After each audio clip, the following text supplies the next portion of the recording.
Hello everyone, how are you doing? Karen here. Just straighten you guys out here. You look like you're needing Tower of Pisa over there. Okay, so I am back and didn't take long. Wow, fall has hit here in Wisconsin. It's pretty chilly. In fact, they were saying that S word here this weekend, and I don't like that S word. Not in October. So I'm hoping they're wrong because I'm not ready for snow. All right, I am making a really good dish here, and I'm going to take my quinoa off the stove because I'm sure that's done. This is going to be a seafood recipe, and today I will be using scallops in my dish. And so it's just going to be a quick pepper, onion, tomato, scallop dish over some quinoa. So it's going to be pretty simple, but sometimes we need those easier recipes on those crazy nights, and this is a good one. So just to start with, I'm going to cut up my onion. I have a little bit of skin on there yet. There too. I didn't do a very good job of cleaning that onion, did I? Okay, so I am going to actually turn off the stove or this light because this onion I don't think you can see. It's a little darker on my end, but I think it might be better on your end. I should get a colored cutting board. So the way I like to cut my onions is I just cut them down vertically, and I'll try to do this so you guys can see. I just go right down the onion here. Now when I get close to the side here, I do have to hold it so that it stays together. So I just cut it vertically, and then I'm going to cut it horizontally. Always keep your fingers above the knife. Yeah, I did. I cut myself once pretty badly by not watching what I was doing when I was doing that. So I'm pretty careful these days. And then I just slice this up. Now I'm not going to cut all this onion up right now because I just don't have to. I don't need all this onion. I'm only making enough for myself. When I post the recipe, I will post it for a serving size of 4. And then you can kind of play around with it. A lot of these ingredients in here, you can add to them, you can subtract them if you want less.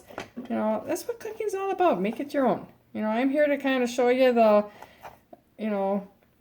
roadmap of what you can do, and then you just add or subtract what you like and what you don't like. So I'm going to put 2 tablespoons, look at that, I think I did that pretty darn good, of onion in there. And then I had, and this is what I like about these type of recipes, I had a little bit of yellow onion left, or pepper left. So I'm going to just slice that up, and that's going in my dish today too. So whenever you have something left over in your refrigerator, kind of when you're planning your meals for the week, take a look and see what you have left over. And kind of incorporate that stuff into your meals for the rest of the week. All right, so I'm just going to dice this up.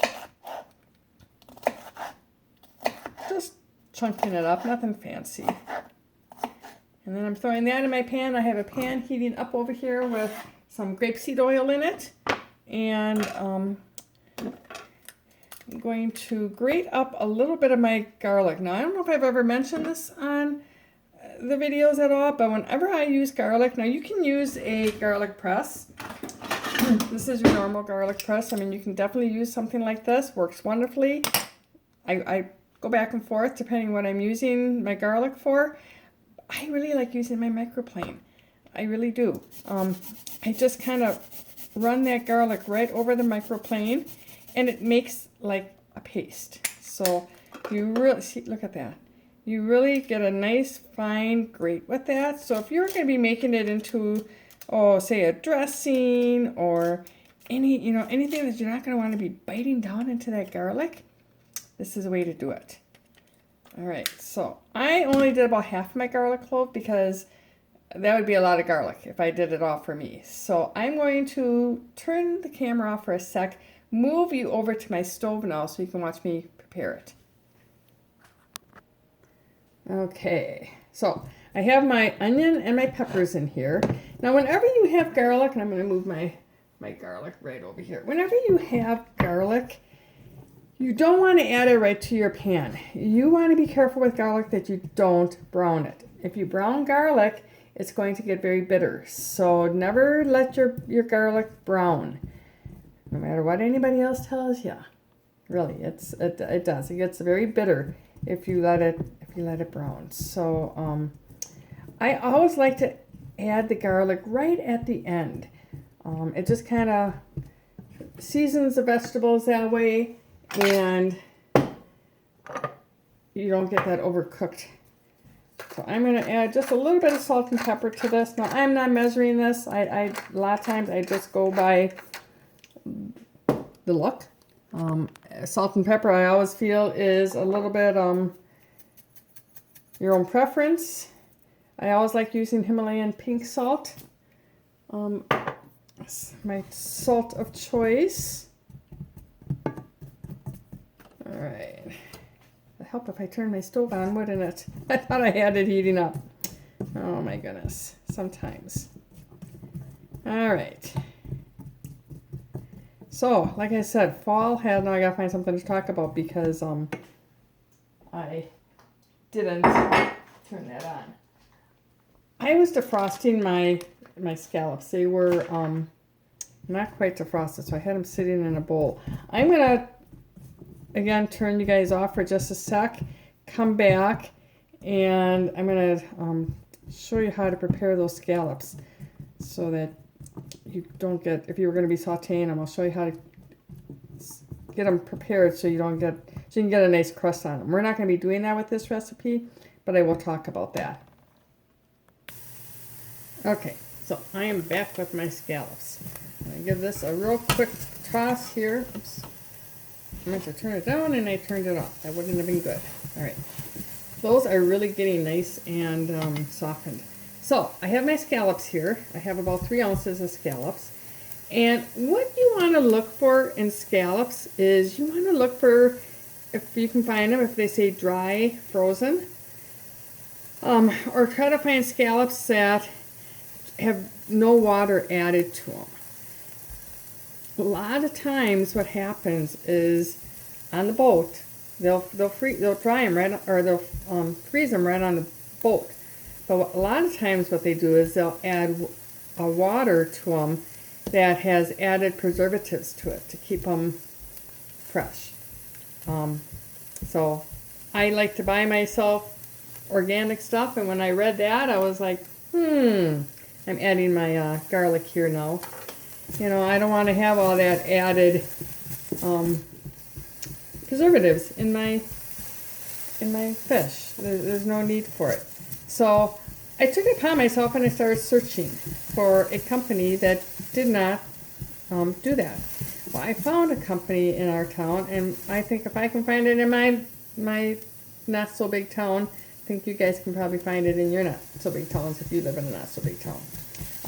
But what I found was, it's called Orca Bay, and I actually took it upon myself and I emailed them and I questioned them whether or not they added water to the scallops, and their answer was no. They just take them right off the boat and freeze them. So I was so happy to hear that. So, because otherwise you're going to see that it's going to really make a difference. When you go to, if they're waterlogged, you're going to, when you fry them or when you saute them, they're not going to get that nice brown crust that you see when you get them in the restaurant. You get your scallops. Now these are the smaller scallops, but yeah, so I was so excited because I thought, yes, I found a good brand. And so yeah, so if you have that brand in your stores, Orca Bay, you can be self-assured that they have no preservatives in them. That's what the company told me anyways. You got to believe what the company tells you, don't you? All right, I'm going to add about 1/4 of a cup of diced tomatoes. I want to get those in there pretty quickly after I added my garlic, because that's going to also help to nestle that garlic and so that it doesn't burn. I can move you guys back over here now because you can, oh, this smells so good. So we are going to throw our scallops in here now, because I am not going to be sauteing them to get a crust. I want to just really saute them all in here and get all the flavors of the ingredients into those scallops. I'm going to add probably, let's see here, about a half a tablespoon of, probably a quarter tablespoon of my Italian seasoning. Changed my mind there because you can tell I'm not really following a recipe here. Somebody just like really just drove past my house like speeding fast. It's like, okay. All right, and then we're going to add about a quarter cup of white wine. Now when you use white wine, you're going to want to use a wine that you like to drink, because for the most part you're probably not going to, and actually I think I'm just going to do 2 tablespoons of that too. You're not going to be using all the wine. So you're going to want to make sure you have a leftover wine that you're going to want to drink. Because if you like the flavor of your wine, drinking it, you're going to like the flavor of it in your dish. I just really like these smaller bottles because now I can keep this in my refrigerator and I can use it for other dishes. So this way I don't have to open a great big bottle of wine. Not that it would give me an excuse to have a glass of wine at night. Okay, oh, doesn't this look just fantastic? Oh, and the smell. I'm just getting that smell of that wine coming up. Now, if you didn't want to use wine, you could definitely use a vegetable broth in this. That would be totally fine to do. If you don't like scallops, you can definitely use shrimp. Shrimp would be awesome in here. I don't eat shrimp, so my seafood of choice between those two are the scallops. Never been a shrimp eater. So you'll probably never see me cook with shrimp. But you can definitely sub in shrimp if you're a shrimp eater. No reason why you can't. Like I said, use me as kind of a drawing board for your cooking, and then just kind of experiment with other flavors. Oh, this is smelling so good. Oh, wow. This is going to be way too much for me to eat, too. I can see that already. This is going to be more like probably 2 servings. Now, you don't have to cook your scallops long. Scallops don't take long. Same with shrimp. You know, a good way to tell if your shrimp is done is you can, I'm just going to see if I had anything going on over here, but it doesn't look, looks pretty good. It'll turn pink. So scallops, you can tell they'll kind of firm up a little bit, and that's how you know they're done. I'll show you my quinoa. If you've never eaten quinoa before, it's wonderful. It's actually a protein, so it is. Oh, let me get this back here.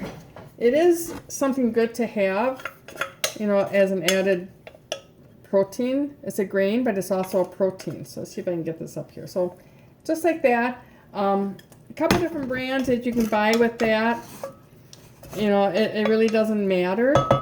It's easy to make. You cook it just like you cook rice. So it's hot. So yeah, you just boil that until the water's gone, and you have your quinoa is done. One thing you want to do with quinoa, my package, the one that I buy, says pre-rinsed and washed. If your quinoa does not say that on there, you will want to run it under some running water and just drain the water off, and you know, do that once or twice. There is a coating on the quinoa that can make it taste a little bitter. So if it doesn't say pre-washed or pre-rinsed on your package, then you will need to do that extra step. I go out of the way and I buy one that says pre-washed. So I don't have to do that extra step. Because quinoa is little. Let me see if I can show you here.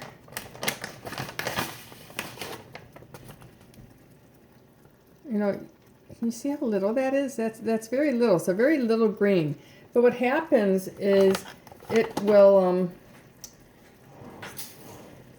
swell up, and when it cooks, so it becomes a lot bigger. So here, see if I can. So that's what your quinoa is going to look like when it's all cooked up. So it just swells up, just like rice. Now you can really see how these scallops are really just kind of firming up there. Don't take long, 3 to 4 minutes, and they're going to be done. So these have been cooking long enough. You don't want to overcook scallops; they'll get tough, just like shrimp. So my lunch is done. I'm going to plate this up for you. I'm going to go get a plate. I'm going to plate this up so you can see how great this is going to look. Okay, I'm going to have, clean up my mess here.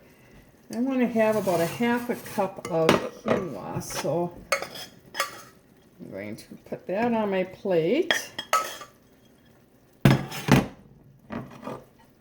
So there's my quinoa, and then, see how much I fit here. Oh, this looks so good. Let's see here, where can I do this where you guys can see this? So I'm just gonna put that right on top, and I'll take a picture of this so you guys can see it too. But yeah, those peppers in there, and you can use any kind of peppers that you like also. Like I said, I had that. Look at this. Oh my goodness, this looks so good. This actually, it looked more than there was. It looked like there was more than there was. Oh my goodness, look at that dish. Yum. You do not want to waste this juice in here either. That is wonderful. Oh my gosh. Okay, let's take a little taste of this. I'm just going to take a little bit of the quinoa with the tomatoes. Probably going to be hot. Be careful I don't burn myself.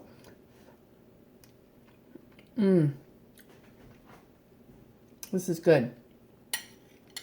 Yum. I'm going to take a picture of this when I'm all done and give this recipe a try. Look how fast that went together. 16 minutes, and I was talking. If you weren't talking to somebody, you'd probably get done in 10 minutes. So that's a 10-minute dinner. Can't be any easier than that. So, hope you enjoy this recipe. Like I said, you don't like scallops, sub in shrimp. You want to use a green pepper or a red pepper. Red pepper would be awesome in this. You can do that. You can actually even add, if you like a little kick, you can add some pepper flakes. You know, like I said, make it your own. So, hope you enjoy this recipe. Give it a try. Let me know. Let me know in the comments how you liked it. And you can always subscribe to my YouTube channel if you would like to. You won't miss any of the recipes that way. And you can also like my Facebook page. So there's 2 ways that you can find me. Conscious Cooking with Karen. 2 different ways. Talk to you later and have an amazing week. Bye-bye.